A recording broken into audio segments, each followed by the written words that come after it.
Biafra, superstars, media.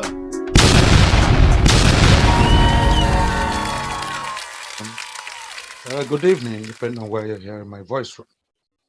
I'm super elated, highly delighted to make this audio today.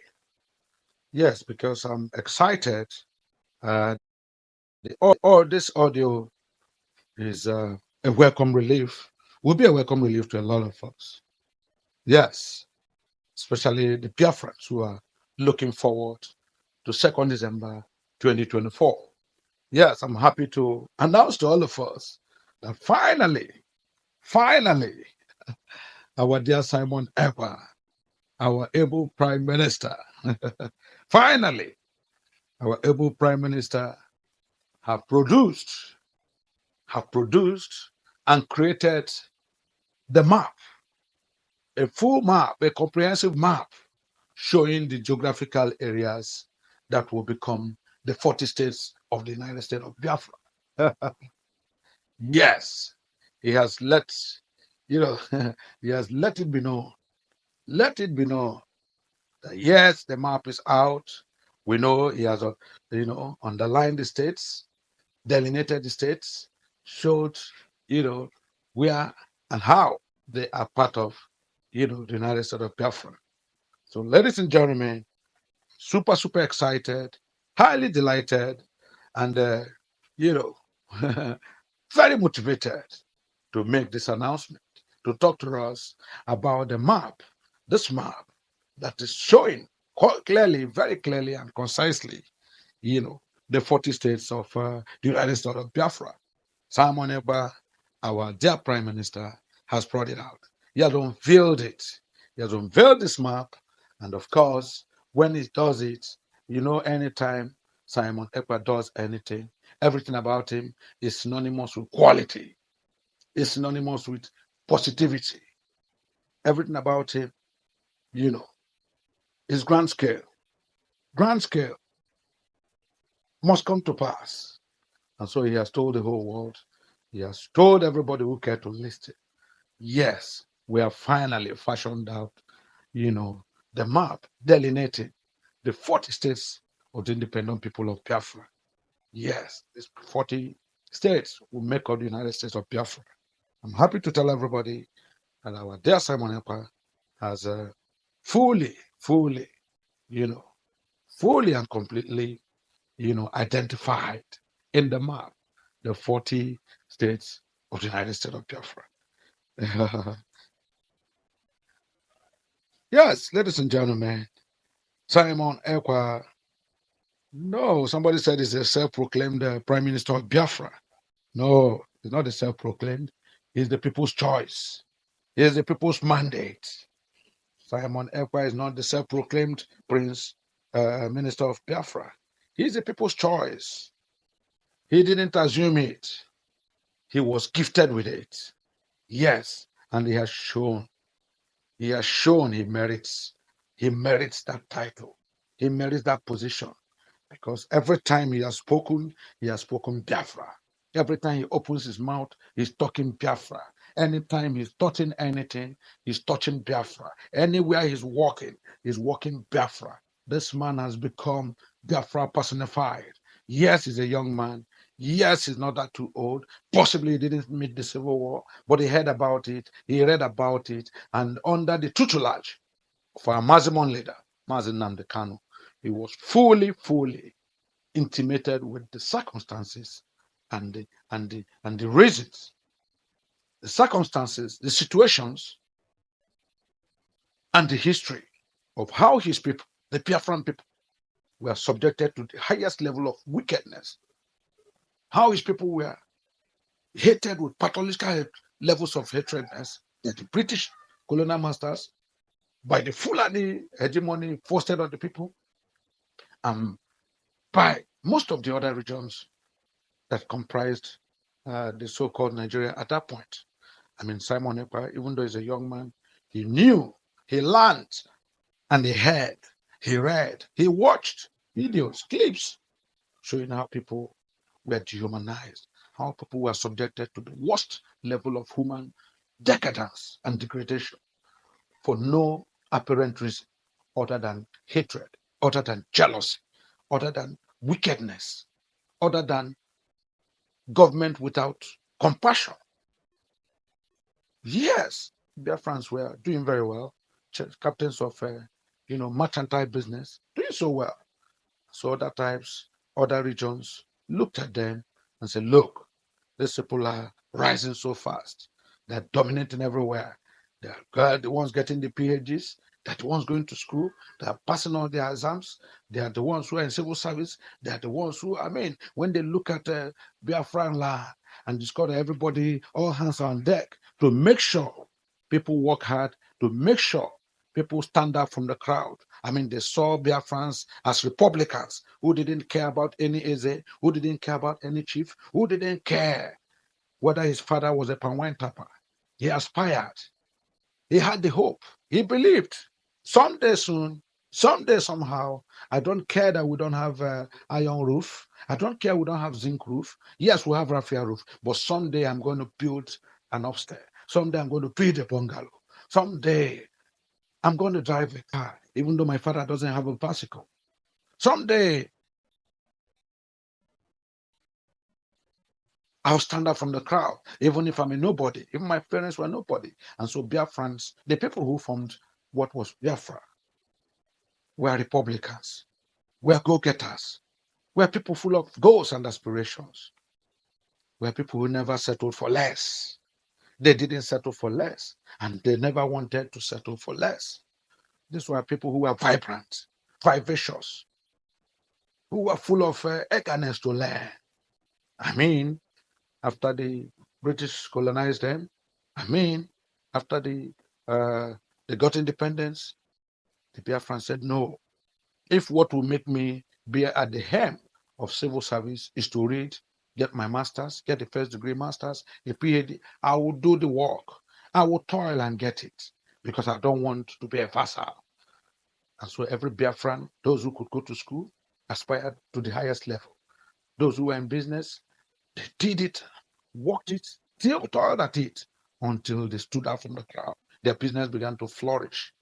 And so when other tribes, when other regions began to see the resilience, the potentials, saw how the Biafrans were doing well, jealousy crept in.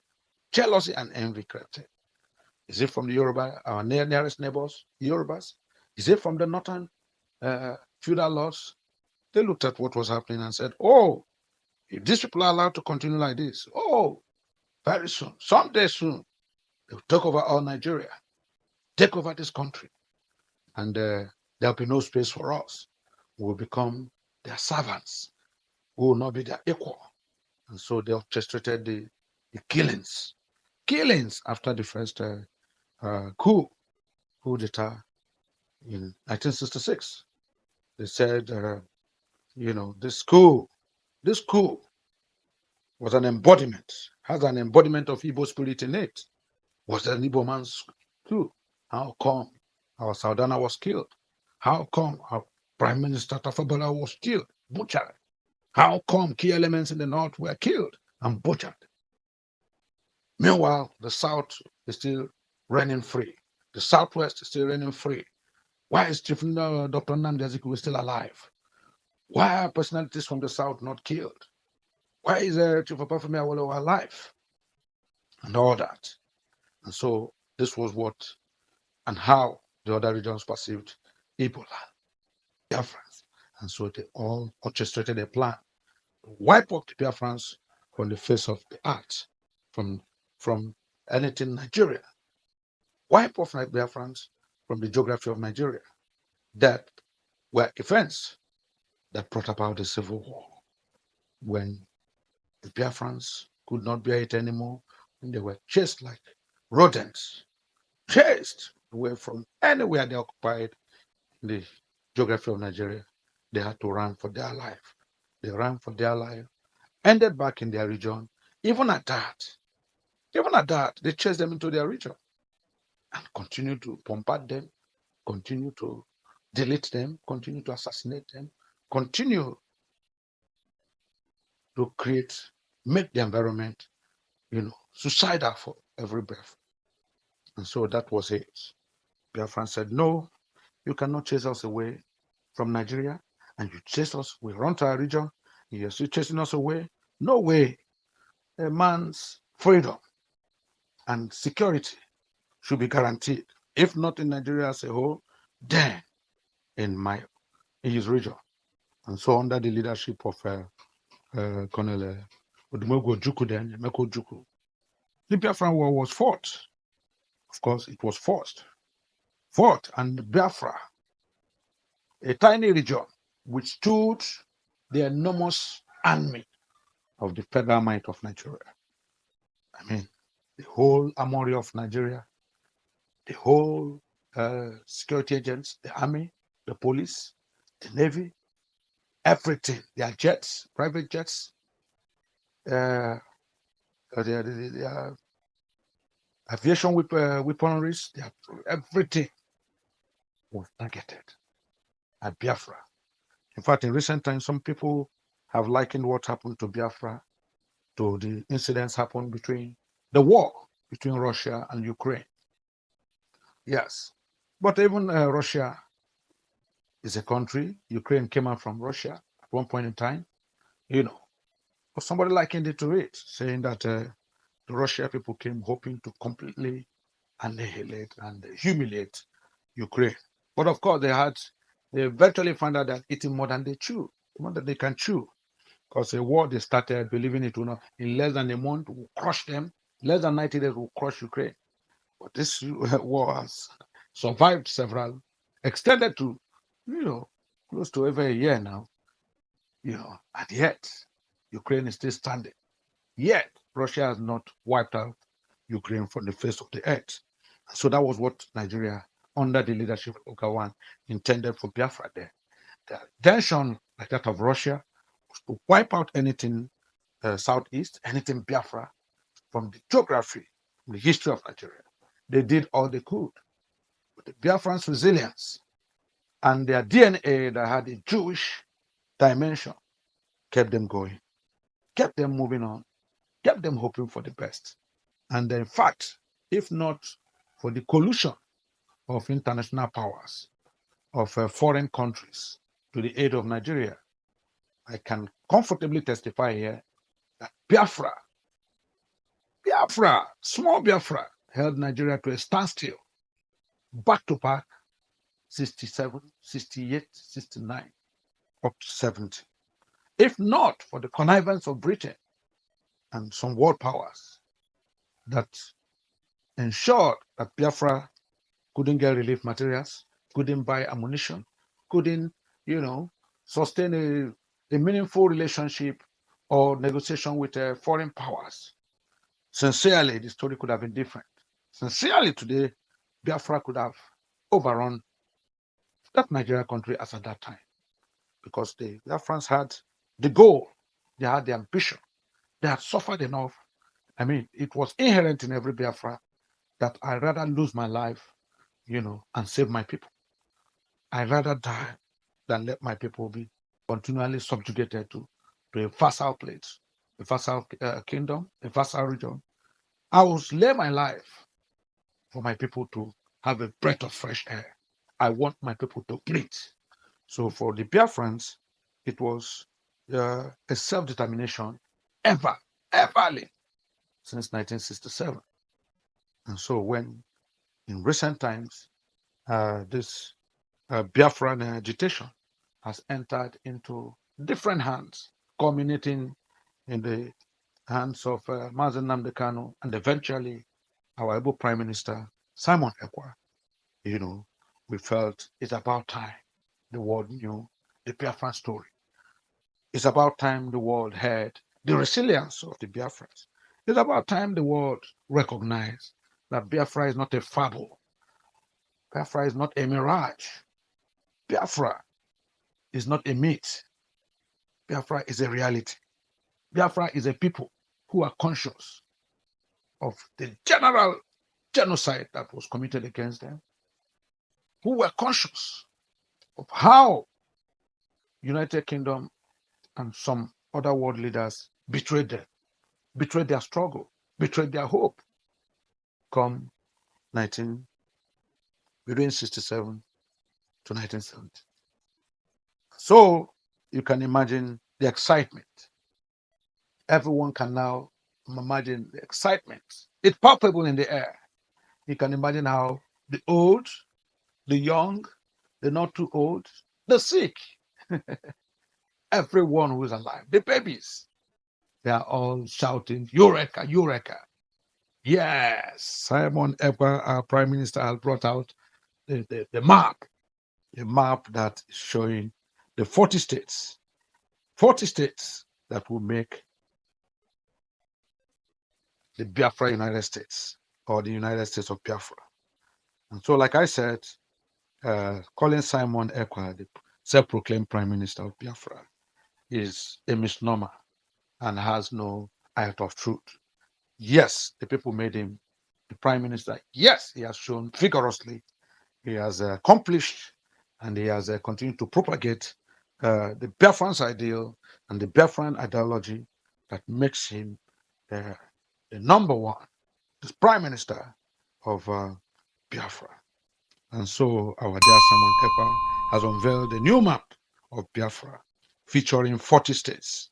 40 states, and these are all done because he plans to declare Biafra's independence on December 2nd, 2034.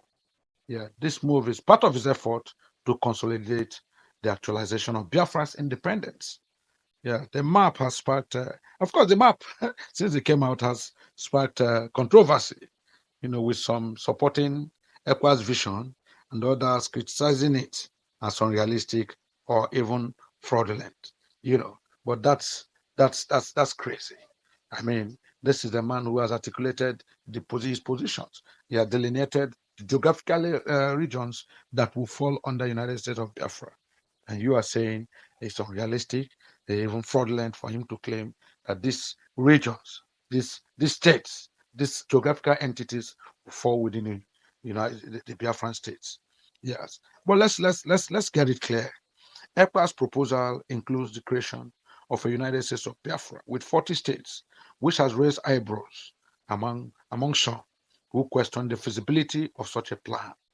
Yes, because the critics are arguing that Ekpa's actions are divisive, and potentially harmful, while supporters see him as a champion of the Biafran cause.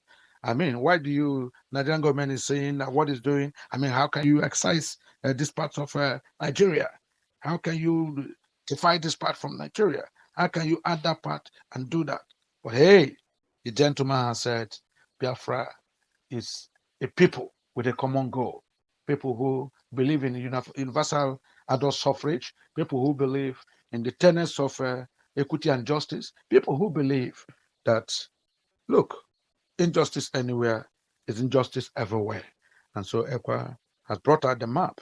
He's brought out this map, yes. And ladies and gentlemen, I think it's worth noting. It's worth noting that Ekpa's map has been met with skepticism, yes, even from within the Igbo community, who view him as an agent of the Nigerian government aimed at destabilizing the southeast region. You know, do you know? I just came across somewhere where even within our Igbos, a lot of people are saying that Simon Ekpa has an agenda.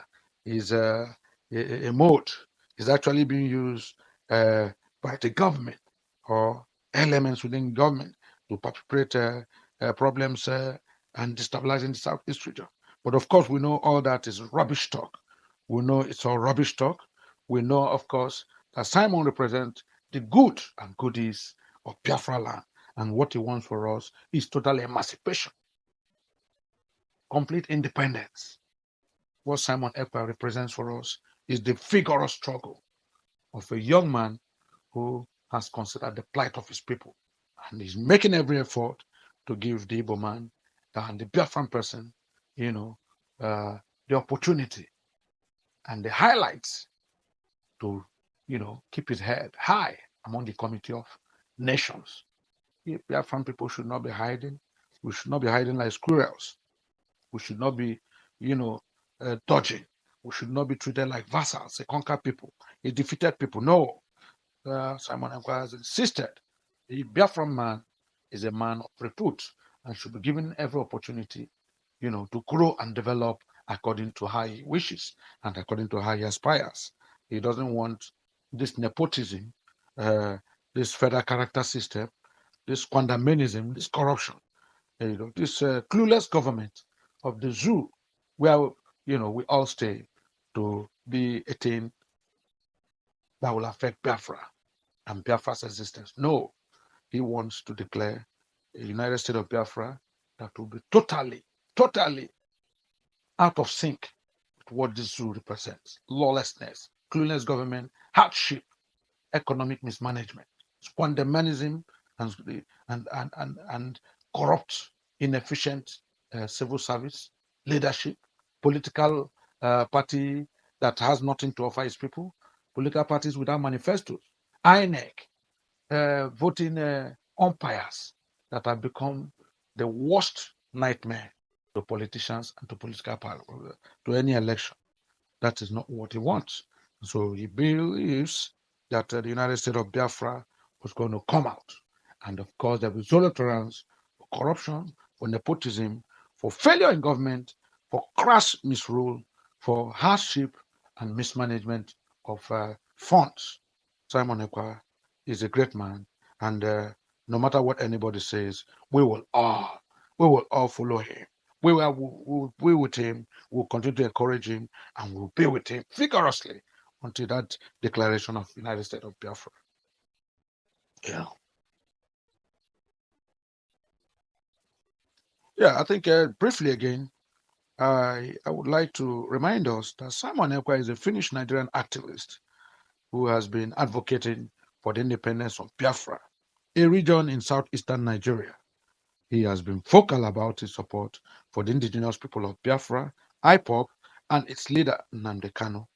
Yes, regarding the 40 states of Biafra, I believe you may be referring, you know, most of you have come to realize that uh, uh, Simon Ekpa himself has told us that these 40 states will encompass this Biafran territory. In fact, Simon Ekpa, fully declared and fully uh, explained that the Biafran territory, that this Biafran territory that is going to be formed on 2nd December 2024 will be all encompassing. It will comprise Biafran territory that it encompasses 40 states across Nigeria, Cameroon, and other neighboring countries. Yes, he made it very clear that these 40 states of Biafra will not just be only within the geographical entity called the southeast of Nigeria, but it's going to move on to most of the south, uh, will extend to Cameroon and other neighboring countries, so that this Biafra, United States of Biafra, will be all encompassing, will give everybody a chance to belong and to be part of the struggle and the achievement of the United States of Biafra. So, gentlemen, ladies and gentlemen, this map is out. I don't know how I think maybe through the following, maybe through, we'll soon find a way to document and make this map available to everyone. But I can announce to you without any further circumlocution, without any, double speaking, that Simon Ekpa, our veritable and our enigmatic, indefatigable Prime Minister, has fully documented and delineated what will comprise the United States of Biafra, what will comprise the 40 states of the United States of Biafra. And he has explained, like I said before, it's not going to be just only Nigerian related. No, it's going to extend even to Cameroon and to some other countries within that region. So, of course, we're all looking forward to it. We are all happy, that uh, our Simon Ekpa, the leader of the Biafra Republic government in exile, has been making waves. He's making waves, with his plans to declare the United States of Biafra. Yes, I think Simon, when he announced to the world that 2nd December 2024 is that date, a lot of people thought he was playing. Some people thought he didn't mean it, but he has all consistently maintained that this move, this 2nd December 2024 declaration, is part of his efforts to actualize the independence of Biafra. Biafra, you know. Yeah, so it's a good one. It's a good one. I don't, he has told all those who are detractors, who feel that it cannot be, that will not be like, will not end up like the Yoruba people who, through Sunday Igboho, went to submit a letter at the United Kingdom. To give the Prime Minister of the United Kingdom, gave him a letter where they were itemizing and explaining details of how the Yoruba nation wanted to leave Nigeria and form their own independent nation. He said, no, we will not be like that. We don't believe in going to Britain to discuss anything. Britain, in the first instance, were those who fostered this maladministration, this misgovernance, this wickedness of heart of leadership on Nigeria because of their, pathological love for the northern region, and where they told the North and they brainwashed them to believe they were born to rule, born to rule. Other people, like the Biafrans and other regions, were born to serve them. I mean, that servitude, so that position of servitude was completely, not in sync with the priorities and the tenets of democracy which Simon Ekpa believes in and cleaves to, especially after having been totalized by Mazen Nnamdi Kanu. So, gentlemen, the battle for Biafra's independence has taken a global turn. Yes, Ekpa taking the case to the United States, seeking international support and recognition. Ekpa's group even claims that the U.S. government will soon issue favorable statements supporting the Biafran declaration. But we don't need UK for anything.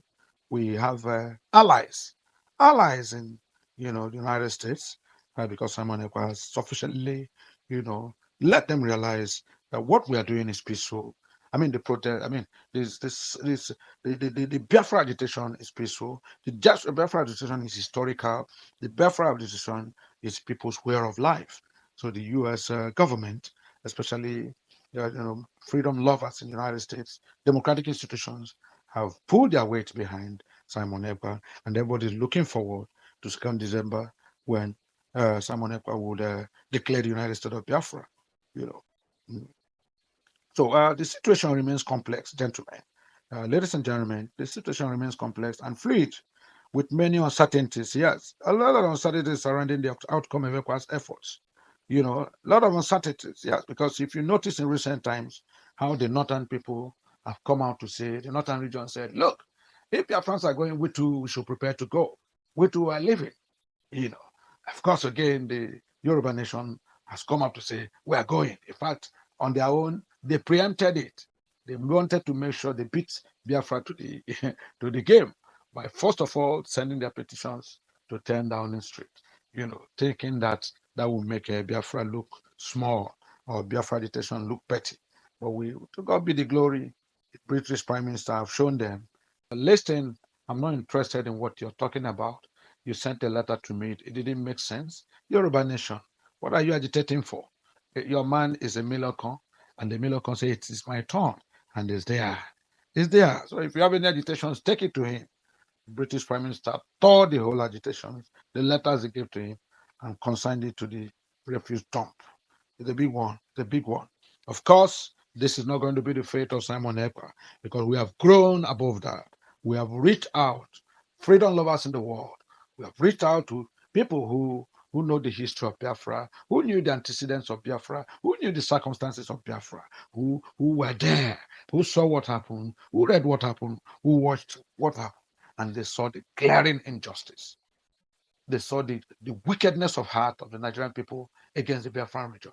They saw the high-scale economic policies and uh, uh, uh, policies and conduct of the Nigerian government during the civil war. I mean, the Biafran civil war, where they plunged Biafran people to the highest level of social deprivation, fiscal deprivation, and all manners of wickedness and genocidal tendencies. We thank God today that no matter what they've done, no matter what they've said to Biafra, no matter what they did to Biafra, we're still alive. The young ones, are here. The agitation has moved to the young ones. Simon Ekpa is a young man. He's not an old man. It's a man who has learned from the brave, learned from, the good people, learned from people who are, eminently leaders, experienced Biafrans. And so he is our man. We are right behind him. Every Biafran, every person is right behind him. So I am very confident that this map that has been unveiled to the world, map showing the United States of Biafra, it will be a further credence. It will give further credence. It will embolden Biafrans to now know that, yes, this is geographical delineation that we will be looking forward to come 2nd December 2024. It's a reality. It's a hope that must come true. We are right behind Simon Ekpa. We are right behind the Biafran people. And I believe very clearly that, yes, the handwriting is now on the wall. Yes, United States of Biafra is on the brinks of full declaration, full achievement. Yes, United States of Biafra is real, properly articulated, and will be fully documented, fully a sovereign nation come 2nd December 2024. I'm going to make effort to spread this map. I will find a way. I'll beg the Biafra Superstar Media. How can we make this map known to every Biafra? I think that should be the next step. I wish us well. Please, let's look forward to 2nd December 2024. It's around the corner. The die is cast. There's no going back. God is our strength. In God we trust. God bless you all. Take care and God bless.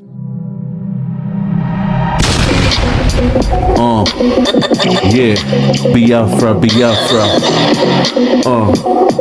Yeah, Superstar Media. Tell me about Biafra. We going back to the motherland. Tell me about Biafra.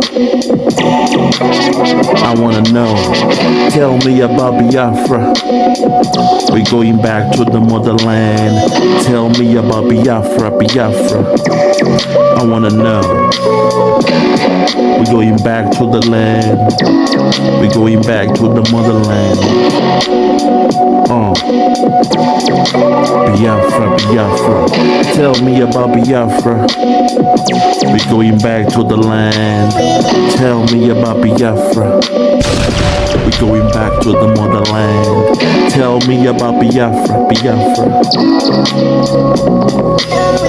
Tell me about Biafra. We going back to the land.